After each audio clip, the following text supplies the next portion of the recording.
Bedtime Stories with Mr. Lee.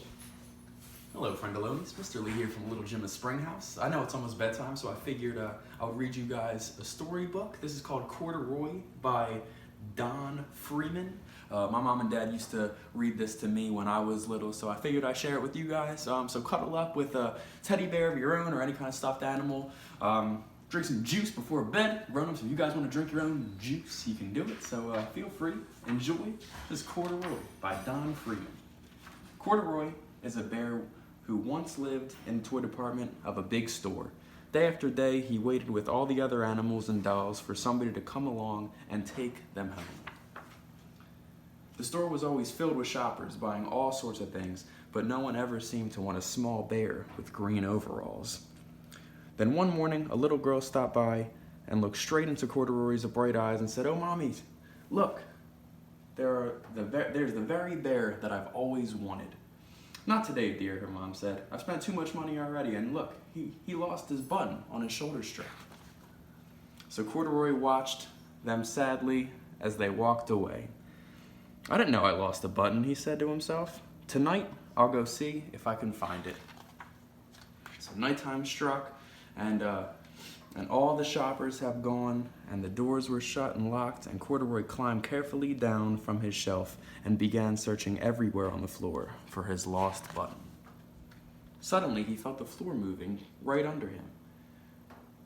Quite by accident, he had stepped onto an escalator, and up he went. Could this be a mountain, he wondered? I think I've always wanted to climb a mountain. He stepped off the escalator as it reached to the next floor, and there before his eyes was the most amazing sight. Tables and chairs, lamps, sofas, and rows of beds. "This must be a palace," Corduroy gasped. "I guess I've always wanted to live in a palace." He wandered around admiring all of the furniture. "This must be a bed. I always wanted to sleep in a bed." And up he crawled into the large, thick mattress. All at once he saw something small and round. "Why, here's my button," he cried, and he tried to pick it up. But like all the other buttons on the mattress, it was tied tight down to the bed. He yanked and pulled with both paws until pop! Off came the button, and off the mattress Corduroy toppled. Bang! Into the tall floor lamp, and over it fell and made a humongous loud crash. Corduroy didn't know it, but there was someone else awake in the store. The night watchman was going on his rounds on the floor above when he heard the crash. He came dashing down the elevator as quickly as he could. "Now what in the world was that?" he exclaimed. "Somebody must be hiding around here." He flashed his light under the sofa and over the beds until he came to the biggest bed of them all. And there he saw two fuzzy brown ears sticking up from under the covers. "Hello," he said. "How did you get up there?"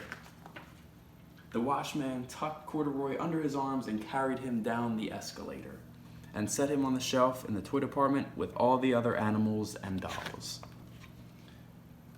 The night went on until Corduroy was just waking up in the morning, and the first customers came into the store.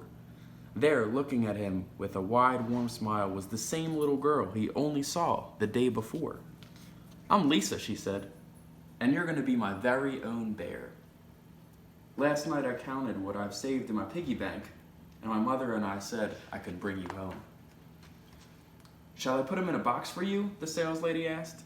"Oh, no thank you," Lisa answered, and she carried Corduroy home right in her arms.